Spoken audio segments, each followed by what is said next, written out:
Order! Order! You are an incorrigible delinquent at times. Behave yourself, man!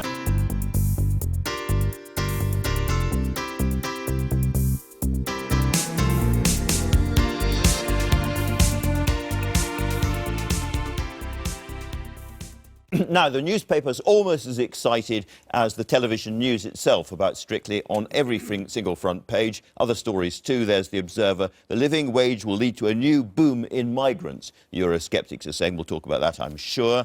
Then there's the Sunday Telegraph. A very interesting story here. Women soldiers very shortly are going to go into combat for Britain. The Israelis have done it, the Russians have done it, and now we're going to be doing it too. And there's Strictly again.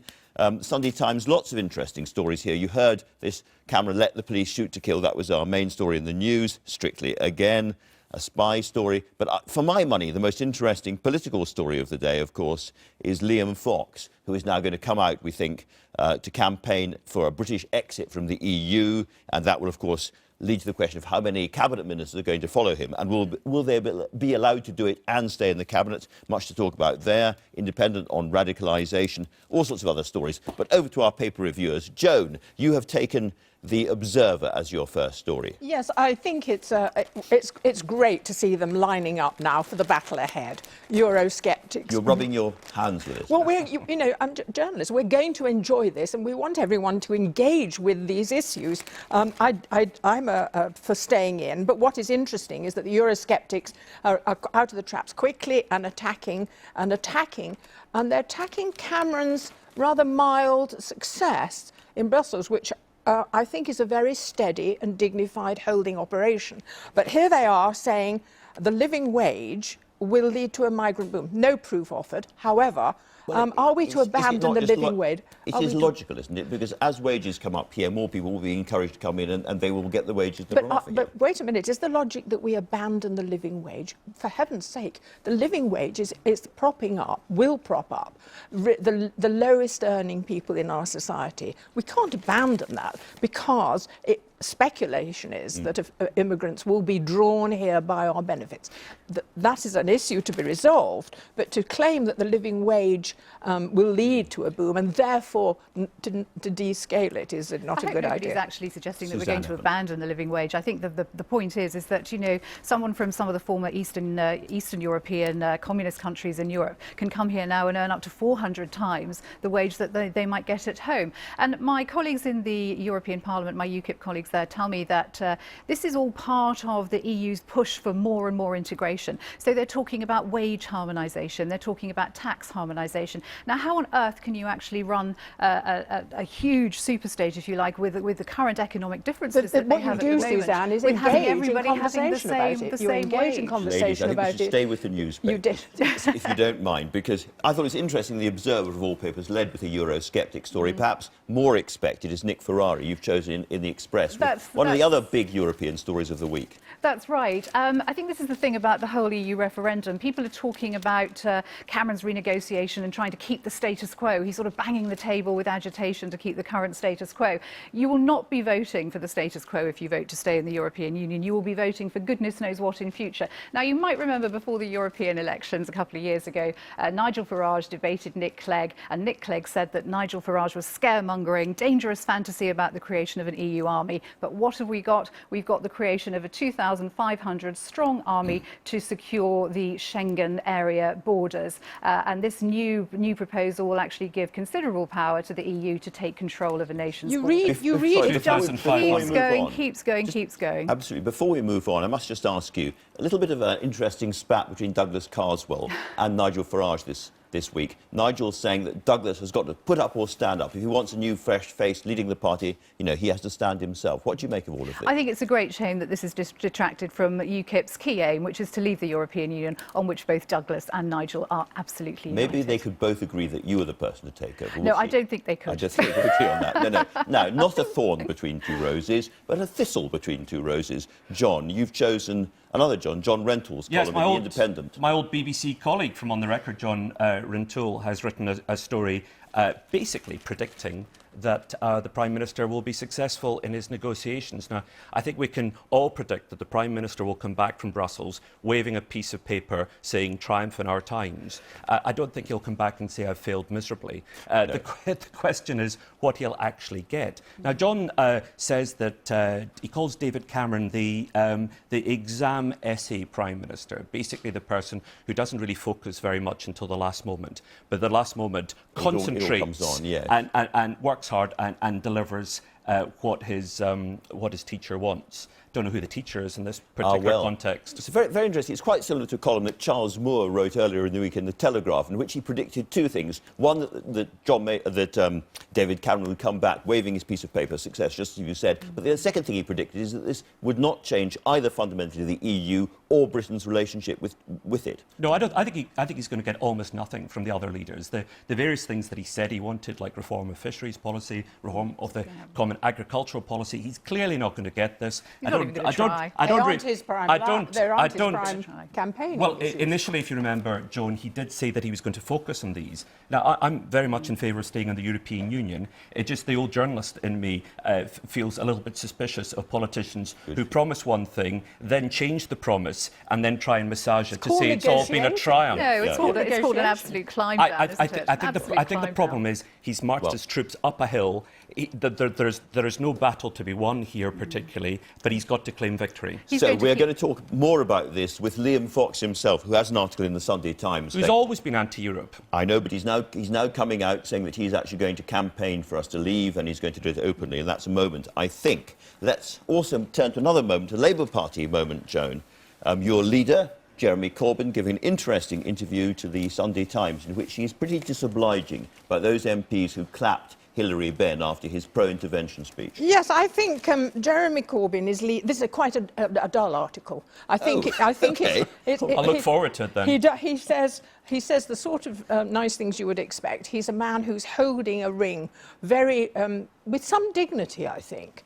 He's got a massive support in the country, and his parliamentary MPs opposing him. He's holding a dignified position, and he is entitled to say when he's angry with them not agreeing.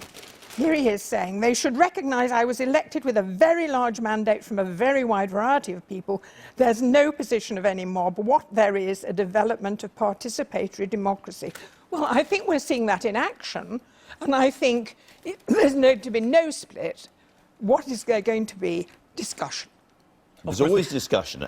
Everybody's now in favour of lots of discussion, Joan. I've always in favour of discussion. There's going to be discussion about it. I think you're absolutely right. I think it's enormously disrespectful the way the backbenchers in the Labour benches treat him, because he's won a stonking great majority of the popular vote, and they just can't come to the terms with the fact that he's won. And I think it's disrespectful to the Labour electorate. And I think he's not good. He's not good in the chamber. They think he's slightly otherworldly, which allows me to introduce your news story. They do. You know, I was sitting in the Commons during Prime Minister's questions last week, and I heard him say, Jeremy Corbyn said, and of course, we'd like to congratulate Major Tim. Major Tim's not on the planet at the moment. And as he said it, I thought, oops, you're walking into a trap. So instantly, hundreds of Tories start jeering and shouting, you're not on the planet either, with some of them singing Major Tom in the grown-up way that our parliamentary democracy works. But moving on to the real space cadet, it's Major Tim, and the good news for all of us is that Major Tim, who's really excited people's interest in space travel, I think, is going to get a stocking and turkey on Christmas Day, but the Express helpfully adds, for those not completely on the ball, that the turkey will be hanging upside down because we are in space, and turkeys are upside down in space. The tree will be hanging upside down. I think that was last year's Christmas craze, actually, wasn't it? Having your Christmas tree upside down. Turkeys, I think. But not in space. It may have been Nigella. No, but I always wanted to be an astronaut, actually. So I think kids always have had this interest in space. What happened? Well, I remember going to our first careers lecture in my sixth form at school, and the the careers teacher Don't said, tell write Nigel down what Farage you'd that, like he'll to give him do. ideas. Well, I do say there's probably a few people that like to send me on a one-way trip to the moon, but I thought I'd like to be an astronaut. The teacher said, now write down what you want to do, but make it something sensible, not astronaut or anything stupid like that. So you wrote UKIP? I wrote teacher, Okay. yes, which never happened either. Now, But we don't like to be personal on this paper review, but Joan, there is a story which affects you personally, I think. There is, and I haven't got it here to We'll my find hand, it. but I know it by heart. It's the issue of, you're speaking about the House of Lords. Yes, Lord's reform. Well, This is Tina Stoll has given an interview, which the headline, which of course she didn't write, said that peers should retire at 80. Do you know, that's ageism. Quite right. I mean, the point is, I'm one of the peers who are over 80, and I'm quite busy. There are peers who are over 80 who don't turn up. We're different one from the other. And you're What should be judged being in the Lords at all, which of course needs enormous reform, is are you any use? Do you turn up? Exactly. And do you do a decent But job? there's far too many peers. There's more Far too many. peers in the House of Lords than any other parliament in the world, with the exception of the People's I know, and they're pouring Republic in of China. every day. There are new peers Far too appointed many. by David Cameron. And many of them in don't order to sort- vote, and they don't turn up. What we want are Or they do turn peers up and who go are home straight away. alert, sharp, turn up Thank you. and have had some real-life experience. I think which that's too many true. MPs That's what haven't you had. see in the Not John, Lords. but And about 500 turn up every day. Well, I don't believe in the House of Lords at all, but I certainly think it's entirely wrong to sack people simply because of their age. That's outrageous sexism, and of all the Lords reforms that need to be enacted, that would be low down on my list. A lot of reforms Okay. do need acting. Most of us think so. We all agree on that. So tonight is the BBC Sports Personality of the Year award. And a certain MP has been very outspoken about Tyson Fury being included. Tyson Fury with his traveller background and his non-politically correct ideas, but very good at boxing, hitting people. I think the fact that he's a traveller is entirely irrelevant to the story. But Tyson Fury has been added by the BBC at the last minute under very controversial circumstances. He sent out the most misogynistic and homophobic tweets. He says that he thinks gay people should be shot dead. He has talked about going home to break his wife's jaw. Now, this is not just for sporting prowess. This is for people who are above and beyond sport, people who are role models. Exactly. Well, the key is in the name, personality. Now, the BBC's not very good at saying we've done something wrong. Yes. And I suspect when they put him on the list, they didn't know about these tweets. No. But what they should have done is say, Checked you know first. what, we made a terrible mistake and we're going to withdraw Take him. off. On the other hand, he is the world champion, I suppose, and it's always this difficult balance between how important is somebody's sporting achievement versus their private views. Can you imagine if he'd said, I want to shoot all Muslims dead?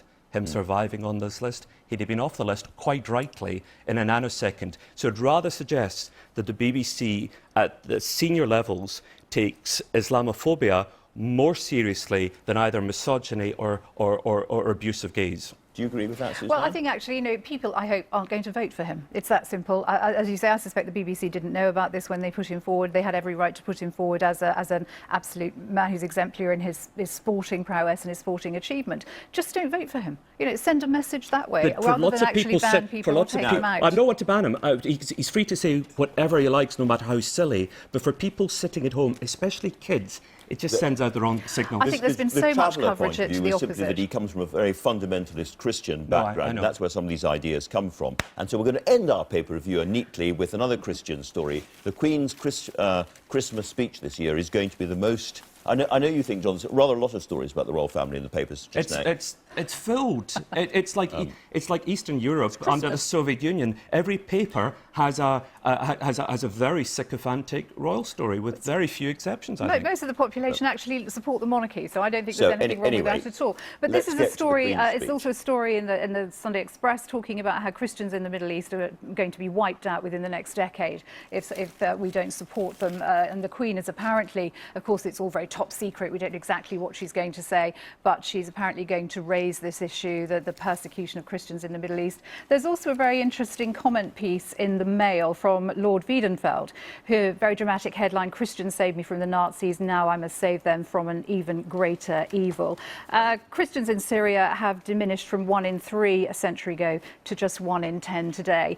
Who'd have thought that in the 21st century we'd be seeing images of crucifixions on our television screens? We thought that was something that was left in the past in the Roman era. Truly tragic. Absolutely. And on that tragic note, we conclude our paper review. Lord Weidenfeld, a very great man. Thank you all very much for that.